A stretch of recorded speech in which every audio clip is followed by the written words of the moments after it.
Hi hello வணக்கம். நான் உங்கள் ஜேகே. வெல்கம் டு தொழில் பாட்காஸ்ட். என்ன எல்லாரும் ரெடியா?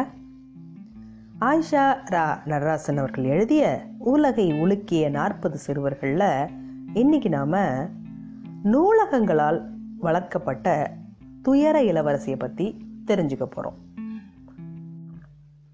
உலக வரைபடத்தில் இந்தியாவுக்கு வலதுபுறம் இந்து மகாசமுத்திரம், அதுக்கு பக்கத்தில் செடிக்கு பாத்தி கட்டது மாதிரி ஒரு குட்டி நாடு இருக்கும் இல்லையா, அதுதான் பர்மா.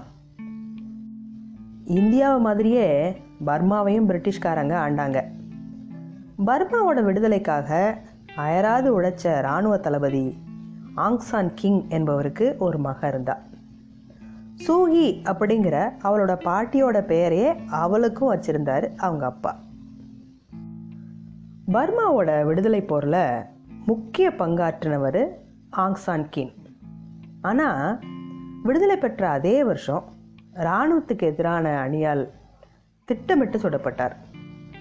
வீட்டுக்கு வந்து இரத்த வெள்ளத்தில் மகளை மடியில் வச்சபடியே அவர் உயிர் பிரிஞ்சது. அப்போ சூகிக்கு வயசு 2. அவளோட அம்மா மகா தைரியசாலியாக இருந்தாங்க. குழந்தைங்களையும் கவனிச்சுக்கிட்டு நாட்டுக்கான சேவையையும் செஞ்சுக்கிட்டு இருந்தாங்க. குட்டி சுட்டியான சூகிக்கு 2 அண்ணன்கள் இருந்தாங்க. 3 பேரும் பிரம்மாண்ட தோட்டத்தில் விளையாடுவாங்க. அங்கே சின்னதாக ஒரு ஏரி இருந்துச்சு. அதில் இருக்கிற சேத்தெல்லாம் அள்ளி பூசிக்கிட்டு விளையாடுறது அவங்களுக்கு குதூகலமாக இருக்கும். ஒரு நாள் அண்ணன்கள் ஏரி தண்ணியில் தத்தளிக்கிறத பார்த்தா சூகி உடனடியாக ஏரியில் குதித்து ஒரு அண்ணனோட தலையை பிடிச்சி இழுத்து கரை சேர்த்துட்டா. இன்னொரு அண்ணனையும் மீட்கிறதுக்காக பெரும்பாடுபட்டா. அந்த துயர சம்பவத்தில் பெரிய அண்ணனை இழந்தபோது சூகியோட வயசு 5. அன்னைக்கு அவளோட சாகசம் பற்றி எல்லாரும் பேசினாங்க. சூகியோட குடும்பம் இடம் மாறுனுச்சு. ரங்கூனில், அதாவது இப்போ யாங்கூன்னு சொல்லப்படுற அந்த இடத்துல ஏழைகள் வசித்த சேரிகளில் சூகி தன்னுடைய மாலை பொழுதுகளை கழிப்பா. பலவிதமான கலாச்சாரம், மத நம்பிக்கைகள் கொண்ட மக்களிடையே தானும் ஒருத்தியாக பழகினா. கிறிஸ்தவ மக்களோட ஈஸ்டர் கொண்டாடுவா, இஸ்லாமியர்களோட ரமலான் நோன்பு இருப்பா, பௌத்தர்களோட சேர்ந்து புத்த பூர்ணிமா விரதம் இருப்பா. அப்போ சூகியோட வயசு 7. 6 மொழிகளில் பரீட்சைகள் எழுதி ஆசிரியர்களையே ஆச்சரியப்பட வச்சா சூகி. மொழி ஆசிரியர்களுக்கு உதவியாக இருந்து படிப்பில் பின்தங்கின மாணவர்களுக்கு வகுப்பு எடுத்தப்ப அவளுக்கு வயசு 8.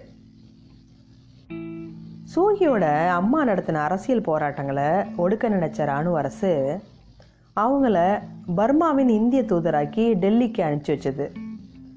அம்மாவோட இந்தியா வந்தா சூகி. அவரோட பள்ளி மற்றும் கல்லூரி வாழ்க்கையெல்லாம் இந்தியாவில் தான் கழிஞ்சது. இந்தி, குஜராத்தி மொழிகளை ரொம்ப சுலபமாக கற்றுக்கிட்ட சூகி தன்னுடைய பொழுதுபோக்கான புத்தக வாசிப்பை டெல்லி நூலகங்களில் தொடர்ந்தா. மகாத்மா காந்தியோட சத்திய சோதனை அவளுடைய வாழ்க்கையை மாற்றி போட்டுச்சு. அகிம்சை போராட்டம் மீது அவளுக்கு பெரும் நம்பிக்கை ஏற்பட்டுச்சு. நூலகங்களோட செல்ல மகளா அவ அங்கேயே தான் வளர்ந்தா.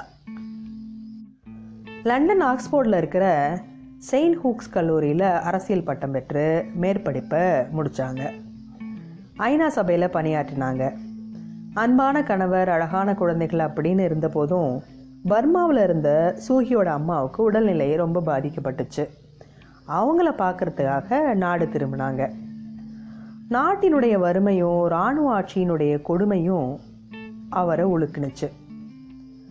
பர்மாவிலேயே தங்கி காந்தியினுடைய அகிம்சை வழி போராட்டத்தை கையில் எடுத்தாங்க. ஜனநாயக லீக் கட்சி அப்படிங்கிற கட்சியை தொடங்கினாங்க. சூகிக்கு மக்கள் ஆதரவு பெருகுவதை பார்த்த இராணுவ அரசு அவரை வீட்டு சிறையிலேயே அடைச்சது. 20 ஆண்டுகள் சிறைவாசம். ஆனாலும் சூகி பின்வாங்கவே இல்லை. 2010 விடுதலையான போது அவங்களுக்கு வயசு 65. அமைதிக்கான நோபல் பரிசு, தேர்தலில் வெற்றி என பர்மாவின் எழுச்சி நாயகியாக இன்றும் வலம் வருகிறார் ஆங் சாங் சூஹி. மீண்டும் சந்திப்போம். நன்றி.